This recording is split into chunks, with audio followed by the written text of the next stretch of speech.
भगवान श्री कृष्ण इनकी हर लीला में एक सीख है। ये बाल्यकाल में गाय चराते थे और प्रकृति का प्रेम का संदेश देते थे।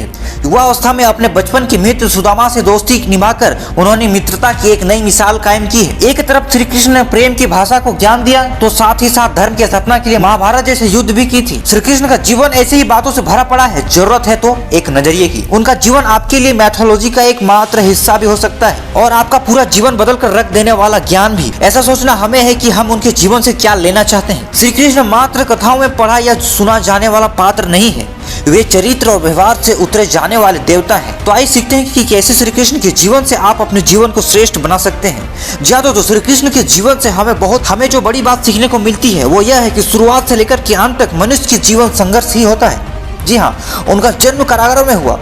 पैदा होते ही रात में यमुना पार करके उन्होंने गोकुल में लाया गया और तीसरे दिन उन्हें मारने के लिए कुत्रा नामक की राक्षसी आ गई। आगे भी उनके जीवन में कई बड़े बड़े संघर्ष आए और हमें यह सिखा गए कि आप चाहे कोई भी हो, अगर इस संसार में आए हो तो संघर्ष हमेशा बना रहेगा। मानव जीवन में आकर भी कोई इंसान चुनौतियों से बचकर नहीं जा सकता, किंतु श्री कृष्ण ने कभी भी किसी बात की शिकायत नहीं की। हर परिस्थिति को जिया और जीता भी। श्री कृष्ण कहते हैं कि परिस्थितियों से भागो मत, उसका सामने डटकर खड़े हो जाओ, क्योंकि कर्म करना ही मानव जीवन का पहला कर्तव्य है। हम अपना कर्मों से ही परिस्थितियों से जीत सकते हैं। ये बात तो सभी जानते हैं कि श्री कृष्ण के मामा कंस उन्हें बार बार मारना चाहते थे, लेकिन श्री कृष्ण हमेशा शांत रहते थे और समय आने पर उन्होंने कंस का प्रहार का मुंहतोड़ जवाब दिया करते थे। इससे हमें यह सीख मिलती है कि कभी कभी हमारे अपने भी हमारी जान के दुश्मन बन जाते हैं, लेकिन हमें अपना दिमाग शांत रखना चाहिए और सही समय आने पर हमारा बुरा चाहने वालों को हमें जवाब भी देना चाहिए। इसी के साथ हमेशा श्री कृष्ण साधारण जीवन जीते थे। गोकुल के राजघराने में परवरिश होने के बावजूद भी वे अन्य सामान्य बालकों के साथ रहते थे और घूमते भी थे।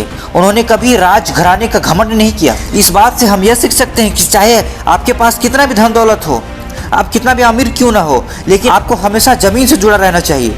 श्री कृष्ण ने हर बुरे समय में अपने विवेक से काम लिया।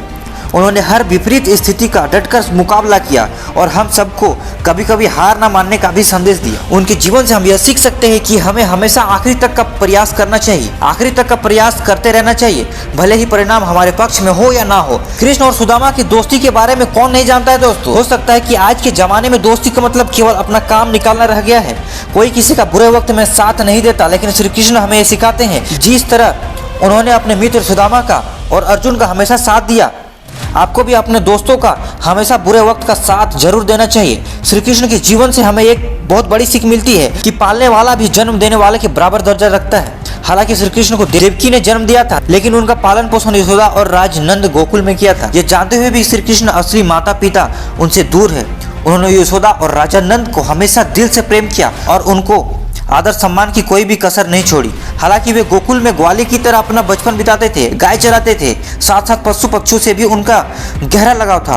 तो इससे हमें यह सीखने को मिलती है कि जिस तरह हम अपने परिवार से प्रेम करते हैं, हमें उसी तरह पर्यावरण से भी प्रेम करने की जरूरत है। श्री कृष्ण महिलाओं का भी बहुत सम्मान करते थे। जब द्रौपदी के चीरहरण के समय कोई भी उनके सम्मान की रक्षा के लिए आगे नहीं आया, तब श्री कृष्ण ही थे जिन्होंने द्रौपदी की लाज रखी थी। श्री कृष्ण के बुआ के पुत्र शिशुपाल ने भी कृष्ण को 100 बार से भी ज्यादा अपमान किया था, किंतु श्री कृष्ण ने हमेशा उनकी बातों का शांति से सहन किया। उन्होंने दुर्योधन के द्वारा किए हुए अपमान को भी सहन किया और हमें यह सिखाया कि कभी कभी क्रोध में आकर कोई भी निर्णय नहीं लेना चाहिए, हमेशा खुद को शांत रखना चाहिए। दोस्तों, बचपन से ही श्री कृष्ण की लीलाएं और उनकी कथाएं माता पिता अपने बच्चों को लिए सुनाते थे, ताकि बच्चे बचपन से श्री कृष्ण को अपना आदर्श माने और उनके जीवन से मिली हुई सीखों को देखकर वे भी अपना जीवन अच्छे से व्यतीत करें। किंतु आज के समय में जीवन के मायने काफ़ी बदल गए हैं। चाहे श्री कृष्ण का जीवन हो या श्री राम की जीवन हो, यह आज के ज़माने की जनरेशन के लिए केवल कहानियाँ बनकर रह गई है। लेकिन आप चाहे तो अभी भी इन सारी चीज़ों से बहुत कुछ सीख सकते हैं, अपने जीवन को सही दिशा दिखा सकते हैं। तो आशा करता हूँ दोस्तों, श्री कृष्ण के जीवन से आप बहुत कुछ सीखे होंगे। तो पॉजिटिव थिंक के साथ अपने लक्ष्य तक बढ़ते चलिए। मैं मिलता हूँ आपसे अगले वीडियो में, तब तक के लिए जय हिंद, जय श्री कृष्ण। वीडियो को एक लाइक जरूर करें और चैनल को सब्सक्राइब करना बिल्कुल ना भूलें।